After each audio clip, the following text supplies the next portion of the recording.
नमस्कार दोस्तों, आपका स्वागत है। दोस्तों, आज का जो वीडियो है वह है स्पीडी की रिवाइज योरसेल्फ रेलवे सामान्य विज्ञान न्यू एडिशन की बुक है। दोस्तों, आज हम करेंगे स्पीडी की वास्तुनिष्ठ सामान्य विज्ञान रिवाइज योरसेल्फ सेट नंबर 29।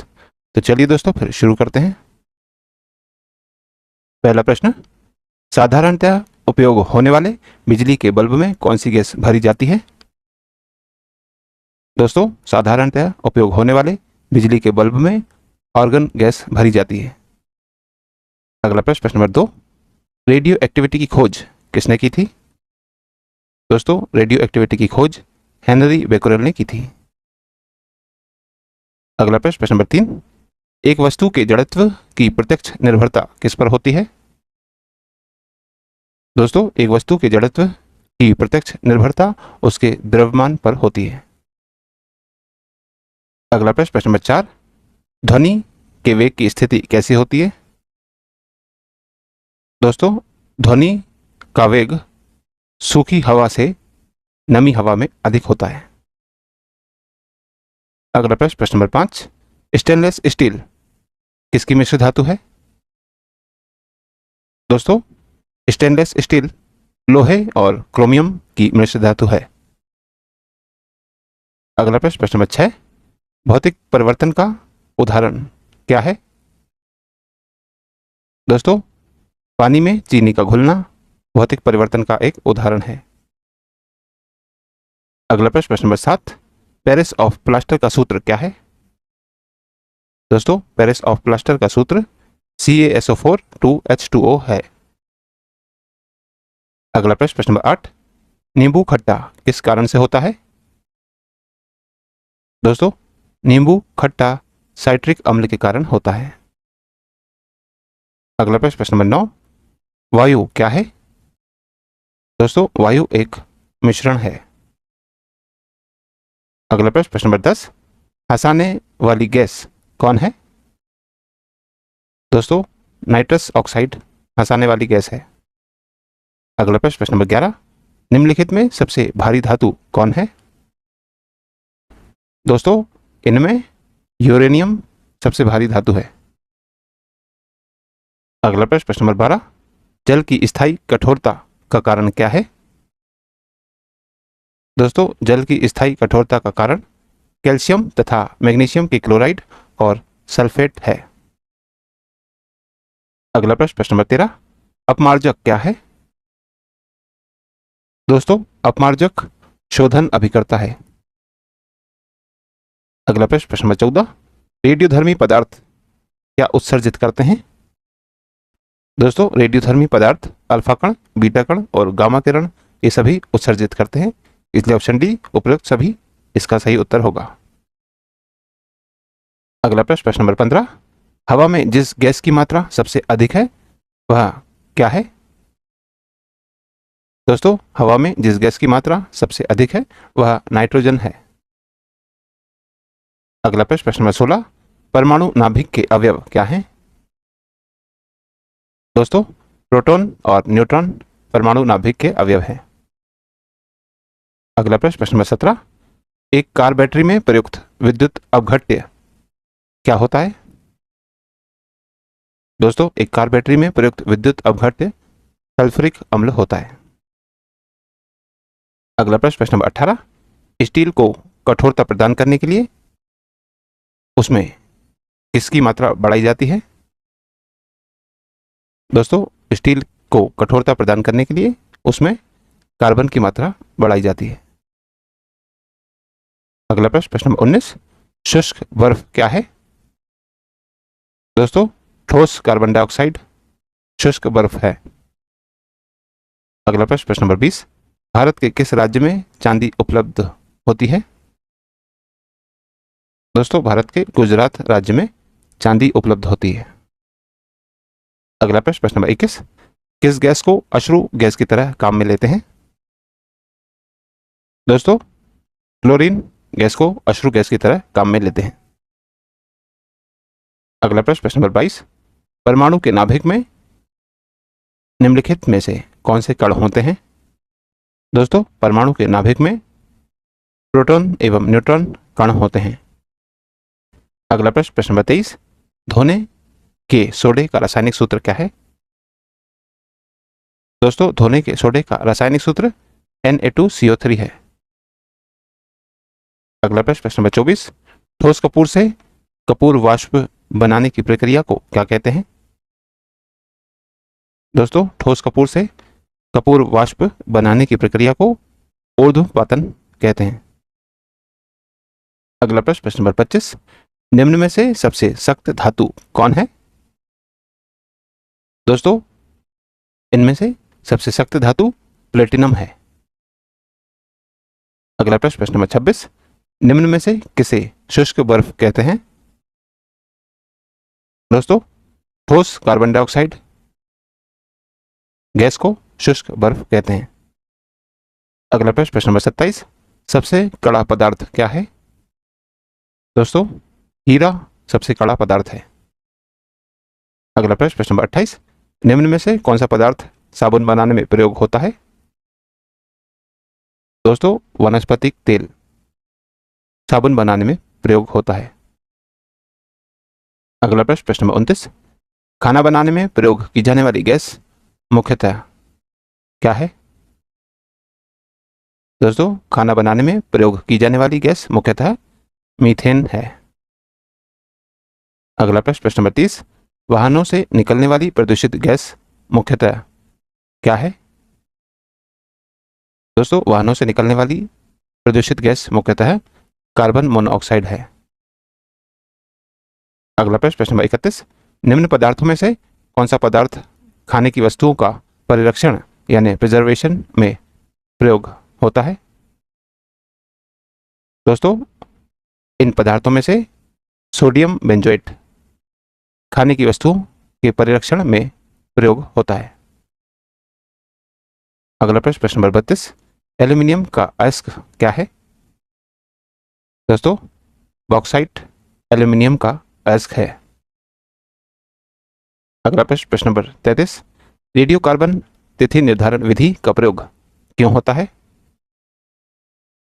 दोस्तों, रेडियो कार्बन तिथि निर्धारण विधि का प्रयोग जीवाश्मों की आयु का पता चलाने के लिए होता है। सेट नंबर 30, पहला प्रश्न, निम्नलिखित में किसे लाफिंग गैस कहा जाता है? दोस्तों, इनमें N2O यानी नाइट्रस ऑक्साइड गैस को लाफिंग गैस कहा जाता है। अगला प्रश्न, प्रश्न नंबर 2, द्रवित पेट्रोलियम गैस में मुख्यतः क्या होता है? दोस्तों, द्रवित पेट्रोलियम गैस में मुख्यतः ब्यूटेन गैस होती है। अगला प्रश्न, प्रश्न नंबर 3, एक तत्व के समस्थानिक में क्या होता है? दोस्तों, एक तत्व के समस्थानिक में प्रोटॉनों की संख्या समान होती है। अगला प्रश्न, प्रश्न नंबर 4, सूर्य से उत्सर्जित पराबैंगनी किरणों को कौन सी गैस रोकती है? दोस्तों, सूर्य से उत्सर्जित पराबैंगनी किरणों को ओजोन गैस रोकती है। अगला प्रश्न, प्रश्न नंबर 5, वायुमंडल में कार्बन डाइऑक्साइड के परिमाण में वृद्धि के कारण ताप पर क्या प्रभाव पड़ता है? दोस्तों, वायुमंडल में कार्बन डाइऑक्साइड के परिमाण में वृद्धि के कारण ताप बढ़ने लगता है। अगला प्रश्न, प्रश्न नंबर 6, पृथ्वी की भूपर्पटी पर सर्वाधिक उपलब्ध अधातु कौन है? दोस्तों, पृथ्वी की भूपर्पटी पर सर्वाधिक उपलब्ध अधातु ऑक्सीजन है। अगला प्रश्न, प्रश्न नंबर 7, प्रकृति में कार्बन का विशुद्ध रूप क्या है? दोस्तों, प्रकृति में कार्बन का विशुद्ध रूप हीरा है। अगला प्रश्न, प्रश्न नंबर 8, निम्नलिखित में से कौन सा संश्लिष्ट रेशा नहीं है? दोस्तों, इनमें रुई संश्लिष्ट रेशा नहीं है, जबकि रेयॉन, नायलॉन और पॉलीस्टायरीन ये सभी संश्लिष्ट रेशे हैं। अगला प्रश्न, प्रश्न नंबर 9, वातावरण में सबसे प्रमुख गैस कौन सी होती है? दोस्तों, वातावरण में सबसे प्रमुख गैस नाइट्रोजन होती है। अगला प्रश्न, प्रश्न नंबर 10, निम्नलिखित में से कौन सा संश्लेषित डिटर्जेंट है? दोस्तों, इनमें सोडियम एन डोडेसिल सल्फेट यह संश्लेषित डिटर्जेंट है। अगला प्रश्न, प्रश्न नंबर 11, निम्नलिखित में से कौन सा बायोगैस में उपस्थित नहीं है? दोस्तों इनमें क्लोरीन गैस बायोगैस में उपस्थित नहीं होती, जबकि मीथेन और हाइड्रोजन सल्फाइड और कार्बन डाइऑक्साइड गैस ये सभी बायोगैस में उपस्थित होती है। अगला प्रश्न, प्रश्न नंबर 12, कास्टिक सोडे का रासायनिक नाम क्या है? दोस्तों कास्टिक सोडे का रासायनिक नाम सोडियम हाइड्रोक्साइड है। अगला प्रश्न, प्रश्न नंबर 13, परम शून्य किसके बराबर होता है? दोस्तों परम शून्य तापमान -273.15 डिग्री सेल्सियस के बराबर होता है।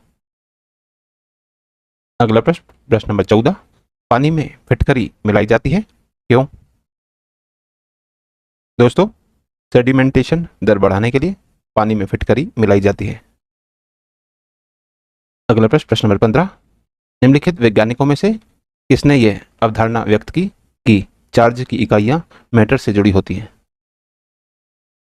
दोस्तों स्टोनो वैज्ञानिक ने यह अवधारणा व्यक्त की कि चार्ज की इकाइयां मैटर से जुड़ी होती है।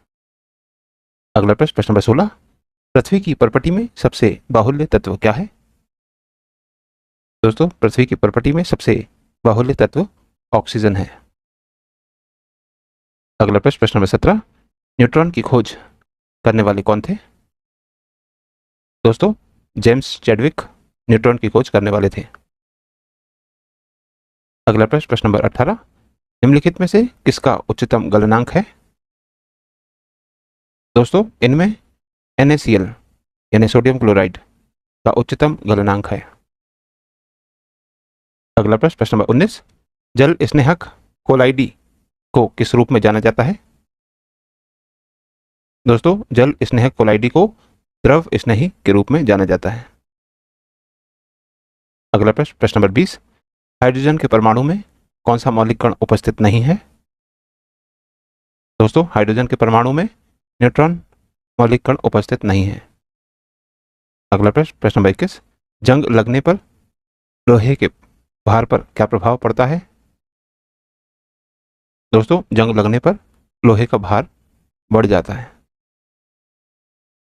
अगला प्रश्न, प्रश्न नंबर 22, बायोगैस का प्रमुख अवयव क्या है? दोस्तों मीथेन बायोगैस का प्रमुख अवयव है। अगला प्रश्न, प्रश्न नंबर 23, ऊर्जा का नवीकरणीय स्रोत क्या है? दोस्तों ऊर्जा का नवीकरणीय स्रोत सूर्य है। अगला प्रश्न, प्रश्न नंबर 24, दूध में उपस्थित प्रोटीन क्या है? दोस्तों केसिन दूध में उपस्थित प्रोटीन है। अगला प्रश्न, प्रश्न नंबर 25, श्वेत क्रांति किसके उत्पादन से संबंधित है? दोस्तों श्वेत क्रांति दूध के उत्पादन से संबंधित है। अगला प्रश्न, प्रश्न नंबर 26, कौन सी धातु तरल अवस्था में पाई जाती है? दोस्तों वह धातु है पारा, जो तरल अवस्था में पाई जाती है। अगला प्रश्न, प्रश्न नंबर 27, कठोर जल क्या है? दोस्तों इनमें समुद्र का जल कठोर जल है। अगला प्रश्न, प्रश्न नंबर 28, गैस कार्बन की भौतिक अवस्था क्या होती है? दोस्तों गैस कार्बन की भौतिक अवस्था ठोस होती है। अगला प्रश्न, प्रश्न नंबर 29, कच्चे फलों को पकाने के लिए उपयोग में आने वाली गैस कौन सी है? दोस्तों कच्चे फलों को पकाने के लिए उपयोग में आने वाली गैस एसिटिलीन गैस है। अगला प्रश्न, प्रश्न नंबर 30, निम्नलिखित में से किसे ठोस स्नेहक के रूप में उपयोग में लाते हैं? दोस्तों ग्रेफाइट को ठोस स्नेहक के रूप में उपयोग में लाते हैं। अगला प्रश्न, प्रश्न नंबर 31, एथीन के बहुलीकरण से क्या मिलता है? दोस्तों एथीन के बहुलीकरण से पॉलीएथीन मिलता है। अगला प्रश्न, प्रश्न नंबर 32, जल की कठोरता किसके द्वारा मापी जाती है? दोस्तों जल की कठोरता EDAT तरीके के द्वारा मापी जाती है। दोस्तों यहाँ EDTA होगा। दोस्तों EDTA इसका फुल फॉर्म है ethylene diamine tetra acetic acid. अगला प्रश्न, प्रश्न नंबर 33, फिटकरी गंदे पानी को किसके द्वारा शुद्ध करती है? दोस्तों फिटकरी गंदे पानी को स्कंदन द्वारा शुद्ध करती है। अगला प्रश्न, प्रश्न नंबर 34, निम्नलिखित में से कौन सी गैस वायु का प्रमुख घटक है? दोस्तों, नाइट्रोजन गैस वायु का प्रमुख घटक है। अगला प्रश्न, प्रश्न नंबर 35, लोहे को इस्पात में बदलने के लिए निम्न में से कौन सी धातु मिलाई जाती है? दोस्तों, लोहे को इस्पात में बदलने के लिए निकेल धातु मिलाई जाती है। तो दोस्तों, आज की इस प्रश्नावली में कुल 35 प्रश्न थे जो हमारे द्वारा पूर्ण कर लिए गए। और दोस्तों, यदि आप इस YouTube चैनल पर नए हैं तो चैनल सब्सक्राइब कर लीजिए, वीडियो को लाइक किया कीजिए तथा इसे अन्य लोगों के साथ भी शेयर कीजिए। तो दोस्तों, मिलते हैं अगले वीडियो में अगली प्रश्नावली के साथ। तब तक के लिए नमस्कार।